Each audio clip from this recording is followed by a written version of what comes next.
Assalamualaikum warahmatullahi wabarakatuh. Alhamdulillahirabbil alamin wa bihi nasta'inu ala umurid dunya waddin. Wassalatu wassalamu ala asyrafil mursalin sayyidina wa maulana Muhammadin wa alihi wa ashabihi ajmain, amma ba'd. Segenap jamaah musalla al-jihad, para ustaz, para hujjaj, para sesepuh, bapak, ibu, anak-anakku sekalian yang berbahagia. Kita adalah orang-orang yang berbahagia, orang-orang yang girang. Mudah-mudahan bahagianya kita, girangnya kita ini karena kita ditakdirkan cinta kepada ibadah-ibadah di bulan Ramadan ini. Amin.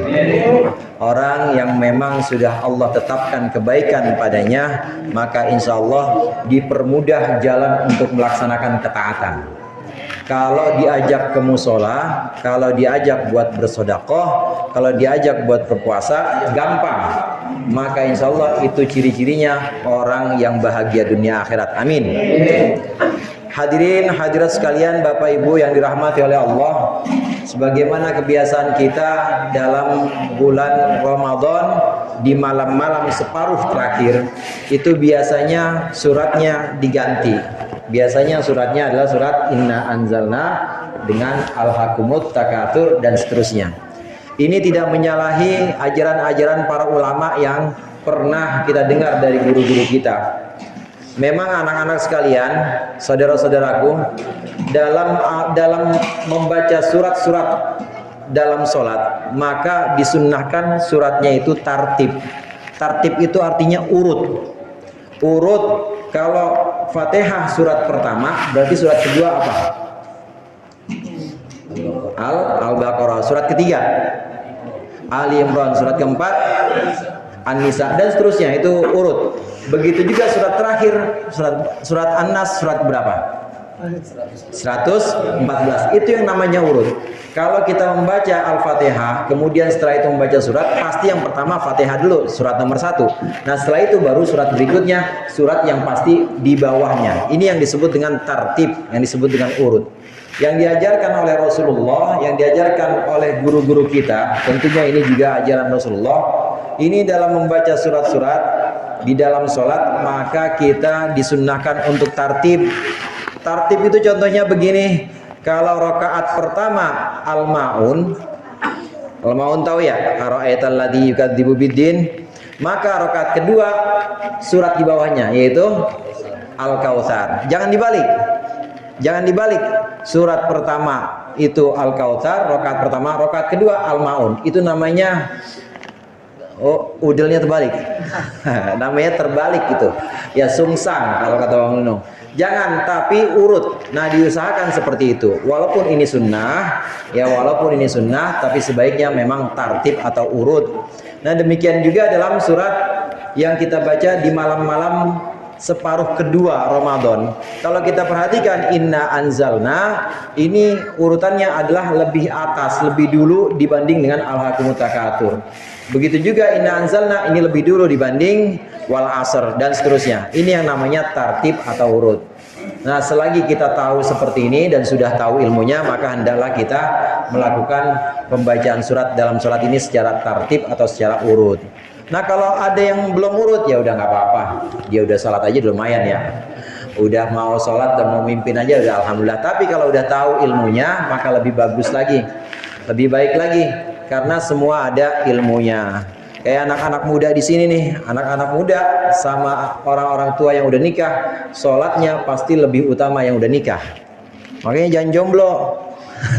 Kalau kira-kira udah pas itu nikah, maka menikah ini, sholat orang yang sudah menikah ini lebih utama dibanding orang yang belum nikah. Sholat pakai sorban misalnya, sholat pakai sorban ini lebih utama dibanding sholat nggak pakai apa-apa. Meskipun adanya cuma tali rapiah, sangkutin aja dah, sangkutin. Ya niat sebagai sorban, karena ini keutamaan-keutamaan yang sifatnya ini sunnah diajarkan oleh Rasulullah Shallallahu Alaihi Wasallam. Ini yang pertama yang ingin saya sampaikan tentang tartibnya surat-surat dalam sholat. Kemudian yang kedua, kenapa kok Inna Anzalna dibaca di paruh terakhir atau paruh kedua bulan Ramadan?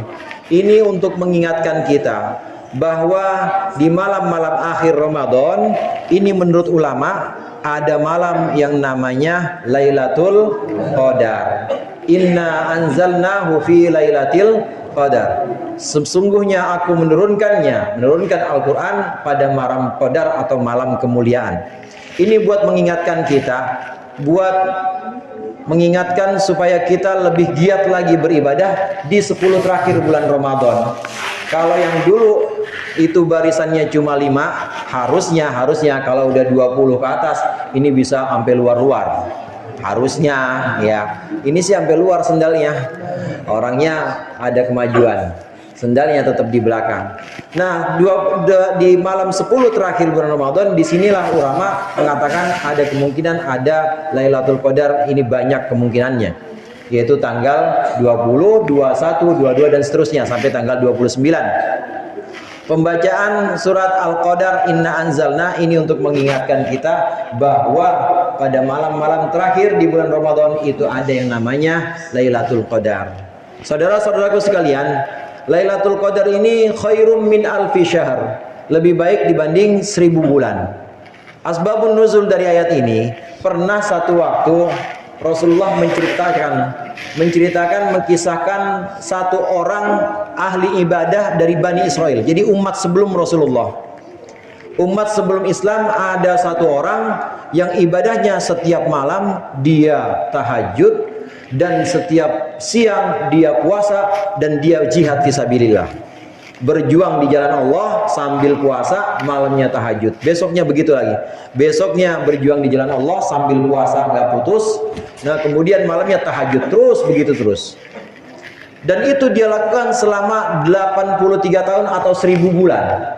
Ahli ibadah ini dari Bani Israel, diceritakan oleh Rasulullah, ahli ibadah ini melakukan selama 1000 bulan. Maka para sahabat pada waktu itu berangan-angan, andai saya bisa kayak ahli ibadah itu, andai kami bisa seperti orang ahli ibadah dari Bani Israel, malamnya sholat tahajud, siangnya puasa sambil jihad, andai kami bisa mendapat pahala yang sedemikian banyak. Maka kemudian turun surat Al-Qadar ini, bahwa sesungguhnya surat Al-Qadar, dalam surat Al-Qadar bahwa sesungguhnya kami menurunkan Al-Quran di malam kemuliaan. Wa ma adraka ma Lailatul Qadar. Tahukah kamu apa malam itu, malam kemuliaan itu? Lailatul Qadri khairum min alfi syahr. Malam kemuliaan itu lebih baik dibanding 1000 bulan. Kalau kita kebetulan pas aja ibadahnya di malam Lailatul Qadar ini, maka nilai ibadahnya ini sama atau lebih baik, bahkan nilai ibadahnya lebih baik dibanding 1000 bulan yang pernah dilakukan oleh ahli ibadah Bani Israel itu. Ini kemuliaan umat Nabi Muhammad sallallahu alaihi wasallam, yang umat zaman akhir, orangnya mana kecil-kecil, mana jauh-jauh, baca Qur'annya juga masih susah, tapi dikasih kemuliaan dengan satu malam namanya Lailatul Qadar. Nah, kapan Lailatul Qadar itu? Yang tahu cuma Allah, saudara. Yang tahu cuma Allah. Tapi para ulama menyimpulkan, karena Rasulullah kalau sudah malam 20, ini Rasulullah mengencangkan ikat pinggangnya. Rasulullah membangunkan istri-istrinya untuk sholat, untuk qiyamul lail. Rasulullah pada malam-malam terakhir ini lebih giat lagi. Maka ulama menyimpulkan, sepertinya Lailatul Qadar adanya di malam 20 ke atas. Nah, kemudian ada lagi satu hadis yang menyebutkan, innallaha witrun yuhibbul witra. Allah itu ganjil dan Allah menyukai yang ganjil. Karena alasan ini, maka para ulama kemudian kemungkinan besar di antara 20 sampai 29 ini yang Lailatul Qadar kemungkinan adalah malam yang ganjil. Karena Allah itu ganjil, Allah menyukai yang ganjil. Berarti malam berapa tuh? 21. Ini malam nih, malam 21. Kemudian yang kedua 23. Malam keempat, malam yang ketiga malam 25. Terus apalagi? Malam 27 dan malam 29. Inilah malam-malam ganjil yang kita berharap pada malam-malam ini Allah menurunkan Lailatul Qadar. Jadi semacam momentum, semacam satu kesempatan, kalau pas bebarengan kita sujud dan di situ Lailatul Qadar turun, maka sujud kita ini sudah lebih baik dibanding 83 tahun sujud. Ada yang umurnya 83 tahun dari lahir sampai meninggal sujud terus, ada nggak? Nggak ada, belum dipotong balik, belum dipotong bangornya aja 30 tahun baru tobat. Nah, ini lebih baik dibanding 1000 bulan. Ini yang disebut dengan malam kemuliaan atau malam Lailatul Qadar. Memang ada rumusnya hadirin, diantaranya kalau Lailatul Qadar yang disampaikan oleh Imam Ghazali dalam kitab Ihya.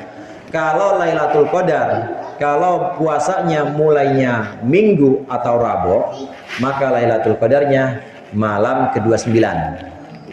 Kalau puasanya mulai Selasa atau Jumat, Lailatul Qadar malam 27. Kalau puasanya mulai hari Kamis, Lailatul Qadar malam 25. Kemarin kita puasa mulai hari apa?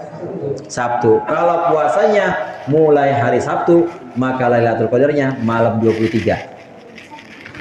Dua malam yang akan datang, malam Minggu. Kalau puasanya mulai hari Senin, maka Lailatul Qadar kemungkinan itu ada di malam 21. Ini pendapat Imam Ghazali yang beliau ambil dengan tajribah atau dengan eksperimen dan juga dengan pengalaman-pengalaman guru-guru, ulama-ulama. Ini adanya pada malam-malam tertentu, dilihat dari awal Ramadannya. Mudah-mudahan Allah membimbing kita, memberikan kita taufik bimbingan untuk bisa melaksanakan ibadah-ibadah. Mudah-mudahan Allah takdirkan kita mendapatkan Lailatul Qadar sehingga kita bisa menjadi lebih baik di hari-hari yang akan datang. Wallahul muwaffiq ila aqwamit thoriq. Wassalamualaikum warahmatullahi wabarakatuh.